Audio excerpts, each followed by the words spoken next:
Ngosiyacela bethunani esamgqibela kudala kwi-TV screen zethu naku-social media ke phofu ekunye noNgizwe Mchunu. Molweni yindanamkela kuMamgobhozi TV.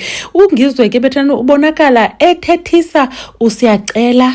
Ndiyabona ke mosi ngendlela inoba angayo, niyakhumbula sisabukela ke la show yabo esenqanele ngane usiyacela ngulo udelelayo ngevayo, abantu bathi yo ingase abethwe. So ke bebhizi ke uNgizwe emthethisa uba yena kazudlala lanto usiyacela idlala eTV-ni, edelela ke abantu bakokwabo and stuff. But usiyacela sana bengabethelwa nanguwani, wathi sithi uNgizwe ba wade wabizwa stupid ngutatakhe, wabusiyacela eziphendulelwa. Baphela abantu besithi usiyacela ungumuntu wokuqala to leave uNgizwe Mchunu speechless because uye waziphendulela usiyacela. Kanti ke nimambele nansi ke ivideo yabo.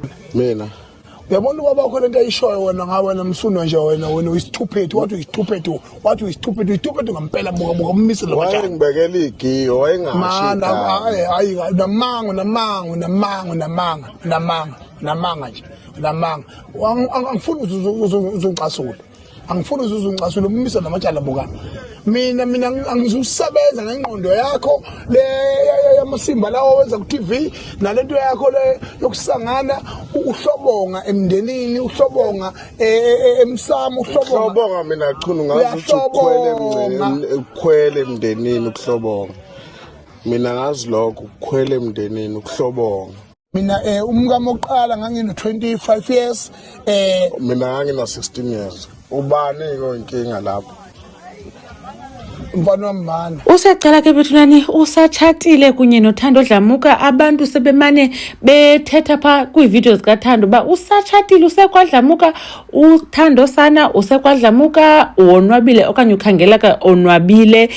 Uyenza iivideos ezininzi kakhulu on TikTok. uThando udlala ke ingoma zikaMaskandi, ufike ezilinganisa okanye ke ejiva. So ukosekwadlamuka bekusandokwenziwa ke nomsebenzi kaTata uDlamuka. I think into ezidibe nobuyi nokhapha ndiyazi bake kuthiwa zintoni kubo kwisizulu, but ke bekude kwahlatywa nenkomo sababona benxibe kakuhle.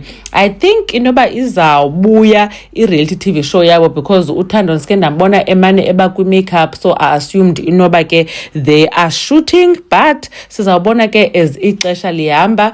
Abantu bathi hayi sana makancanywe sana uThando akayindawo, uhleli emendweni wakhe umntana.